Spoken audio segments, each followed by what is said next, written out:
শরীরে 101টি তালা লাগিয়ে ঘুরে বেড়ান গাইবান্ধার মঞ্জিল পাগলা ওরফে তালা পাগলা।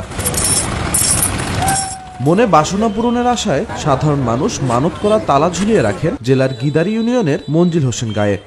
আপনাকে ছেলে দিতে পারেন তিনি কে, মেয়ে দিতে পারেন তিনি কে, আবার ছেলে এবং মেয়ে উভয়টাই দিতে পারেন তিনি কে। ছেলে মেয়ে কেউ দিবেন না, কোনোটাই দিবেন না, এই ক্ষমতাও তিনার আল্লাহ। তাহলে আপনি কেন মাজারে যান? কতগুলো মা সন্তান না পাওয়ার পরে পাগলের মতো ছুটে মাজারে যায় কিনা, কবিরাজের কাছে যায় কিনা, তাবিজ পড়া নাই, তেল পড়া নাই, পানি পড়া নাই, অনেক পড়া নাই।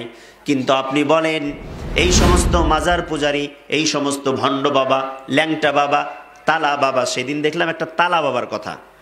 তালা বাবা মানে এই মাথার থেকে নিয়ে চাঁদি, মানে চাঁদির থেকে নিয়ে পা পর্যন্ত প্রত্যেকটা অংশে শুধু তালা আর তালা, তালা মারা আছে 170টা তালা। কয়টা? 170টা তালা মারা আছে। তো এরে জিজ্ঞাসা করতেছেন সাংবাদিক যে বাবা আপনার পরিচয়? তো বলে লোকে আমারে তালা বাবা বলে চিনে। কি বাবা নামে? তালা বাবা। তো তালা আসলো কোত্থেকে? বলে আমি জানি না।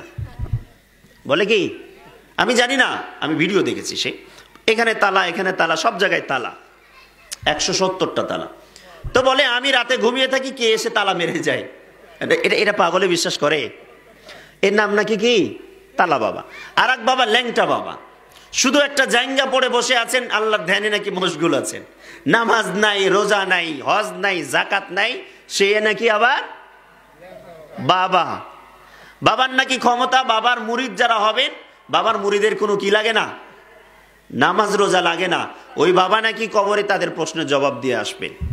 নাউজুবিল্লাহ বাড়িতে বললেন, আরো জোরে বলেন নাউজুবিল্লাহ। তাহলে এই বাবাদের কোনো ক্ষমতা আছে?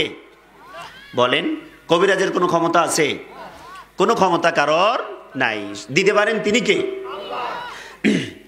আল্লাহ রাব্বুল আলামিন বলেছেন ইয়াহাবু লিমান ইয়াশাউ ইনাসাও ওয়া ইয়াহাবু লিমান ইয়াশাউ যুকুর।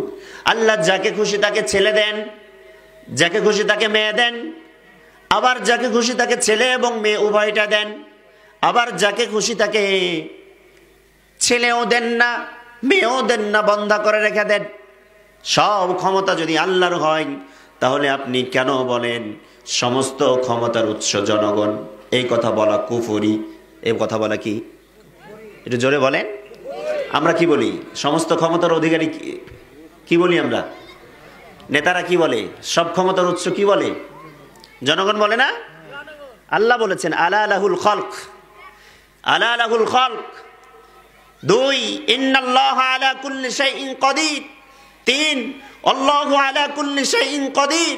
4 তাবারাকাল্লাযী বিয়াদিহিল মুলক ওয়া হুয়া আলা কুল্লি শাইইন কাদির। তাবারাকাল্লাযী জাআলাশ শামসা ওয়াল কমর। এতগুলো আয়াত যেখানে বহন করছে, প্রমাণ বহন করছে সব ক্ষমতার উৎস একমাত্র তিনি কে? আল্লাহ। আপনি যে বলছেন জনগণ, তার মানে এটা পাম হয়ে গেল না? শিরিক হয়ে যাবে না? শিরিক করলে জীবনের আমল সব থাকে না বাতিল?